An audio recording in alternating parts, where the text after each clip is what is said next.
Olá pessoal, eu sou o professor Lucas Pereira, seja muito bem-vindo ao meu canal. No vídeo de hoje a explicação teórica aí da semana 4, que tem como tema razão e proporção.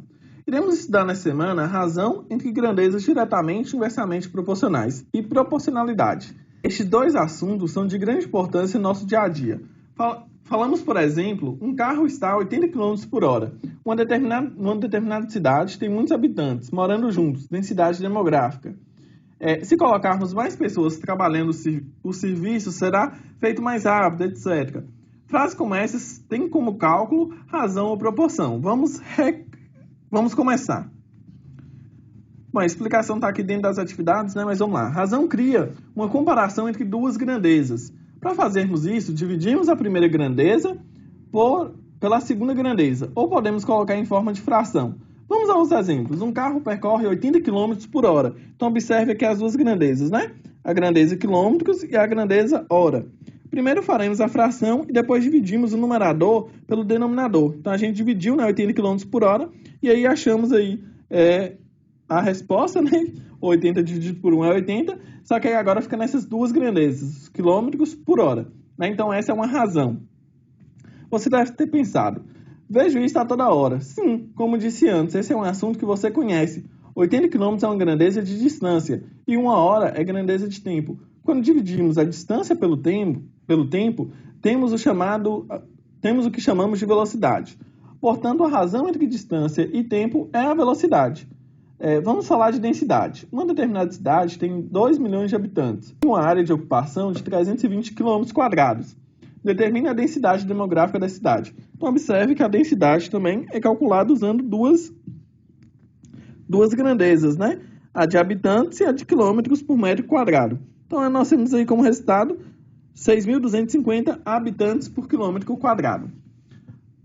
Bom, observe acima, habitantes é uma grandeza e quilômetros quadrados é outra grandeza. Quando determinamos a razão, dividimos a quantidade de habitantes e a área do terreno, temos a densidade demográfica. Bom, agora nós vamos com um exemplo de proporção. Com escala de mapa, um topógrafo precisa fazer um mapa de um terreno rural. Para fazer o mapa, ele decide que 5 km medidos no terreno serão representados no mapa por 1 centímetro. Determine a escala deste mapa. Primeiro devemos colocar as medidas em centímetros. Logo, 5 km é igual a 500 mil centímetros. Então, 1 centímetro do mapa equivale a 500 mil da vida real, né? Tendo aí como proporção, então, 1 para 500 mil. Isso representa a escala de um mapa, normalmente escrito em forma de divisão, com 2 pontos no meio. Quando escrevemos em escala, não efetuamos a divisão. Nessa escala, temos que a cada centímetro desenhado no mapa corresponde a 500 mil centímetros do terreno. Podemos também escrever a escala usando a unidade de medição, porém é necessário colocar as unidades de medidas. Então, 1 centímetro é igual a 5 quilômetros, né? E aí teria que determinar aqui também que 1 é centímetro e o outro é quilômetro. Nesse caso, entendemos que a cada 1 centímetro do mapa corresponde a 5 quilômetros no terreno. Porém, não é o método mais usual.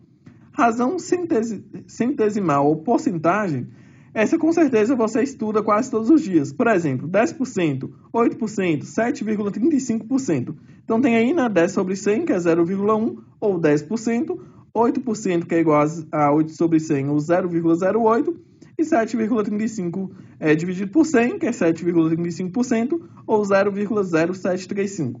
Portanto, a razão centesimal é a razão cujo denominador é 100. Concluímos, então, que há várias formas de representar uma razão, ou seja, por um número, por uma fração, indicando a divisão ou colocando um símbolo, que no caso é a porcentagem. Como vimos, a razão é a divisão de duas grandezas. Já a proporcionalidade é a igualdade entre duas razões de mesma unidade. Veja os exemplos. Um carro percorre 80 km em 1 hora. Se ele percorrer 160 km, quanto tempo levaria? Então, ele leva 80 km para 1 hora e 160 seria quanto tempo? E aí, 160 é o dobro de 80, né? Então, ele levaria 2 horas. Note, primeiro fizemos a igualdade de razões e depois resolvemos. E aí tem mais um exemplo aqui, né? A cidade A tem 2 milhões de habitantes em uma área de ocupação de 320 km², e a cidade B tem a mesma densidade demográfica da cidade A, com 93.750 habitantes. Qual a área de terreno da cidade B? Então, a gente também monta aí, né, 2 milhões de habitantes para 320 quilômetros e 93.750 por x quilômetros quadrados. Se a densidade é a mesma, né, então a gente pode dizer que é verdade essa igualdade entre as duas frações, desenvolve isso daí para achar o valor de x, e aí foi achado que seria de 15 quilômetros quadrados. Bom, pessoal, aqui embaixo tem mais alguns exemplos, mais algumas explicações, né? Aliás, mais alguns exemplos, a explicação é a mesma que a gente já fez, então vocês podem ler esse material aqui e partir para atividades. A gente se encontra no próximo vídeo com a resolução comentada desses exercícios dessa semana. Se você gostou, deixe seu like, se inscreva no canal, porque a gente precisa crescer ainda mais este canal. Então, forte abraço e até o próximo vídeo.